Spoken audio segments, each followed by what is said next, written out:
I love summery Mediterranean flavours, and my Italian vegetable bundles are a delicious and easy way of using IKEA plant balls. So to fill my eggplant and my zucchini, I'm going to make a rich ragu sauce, and I'm going to use the plant balls for that.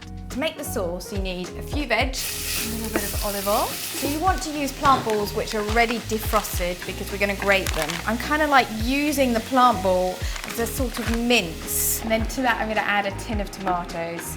Now back to my eggplants. While that's cooking, I'm going to make my cheese mix, which is literally 100 grams of mozzarella and 100 grams of parmesan. And then a spoonful of that amazing ragu. You wrap it around and you pop it in. And then you just repeat. What you want is like a bubbly, kind of slightly golden cheese topping.